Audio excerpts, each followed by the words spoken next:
为了小婷第一线医护人员感谢因伫疫情期间的辛劳，23号中昼节爱心便当甲饮料分别有250份，陆续送到台南病院，替因加油打气，气氛相当温馨。这批爱心捐赠透过贵耀文牵线，由中西区甲安平区的旅馆、民宿联合网红艺人郭鬼鬼共同捐赠。其中，伫 Instagram 已有65万粉丝追踪的网红 Angela， 除了是台南在地查某囝，嘛曾经是护理师的身份，所以特别感动。在地的就是帮忙还是需要做到，然后对于这一次的疫情，因为我们没有办法实际的去参与到就是救病人啊，或者是就是救个案的这个行动，所以我们就是捐献了一些我们自己心中的，就是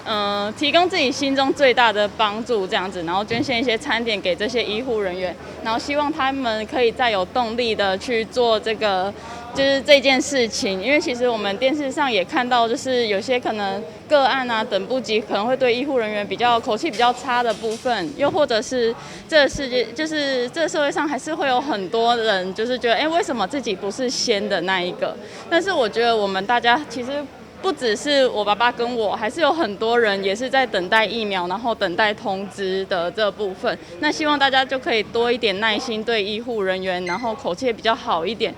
当然，疫情期间，旅馆业者嘛大受冲击，生意会当讲是挂零，不过因同款徛出来尽一份心力。在疫情发生之前，我们这些民宿业者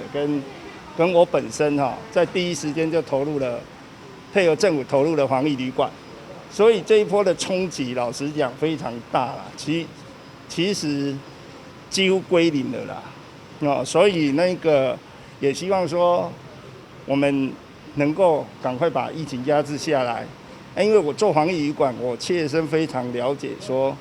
这一波的冲击，而且站在第一线人员的面对恐惧感，所以我这一次才出来说号召一些防疫旅馆来鼓励这一些医护人员。联合捐赠会中，议员李克伟嘛到场赞赏，肯定业者配合防疫，各用实际行动来慰劳医护人员。而病院表示，这段期间因接受社会各界所捐献的爱心，真正足温暖。非常感谢，就是长期以来，就是对于那个挺医护然后送爱心那民众的那个热心我们都感受到那我们会继续努力尤其是疫情期间就很多那个物资源源不绝的进来，然后包括一些口罩啦防护面罩啦然后相关的一些物资那就是让我们的医护人员我们更有能量，然后继续的往前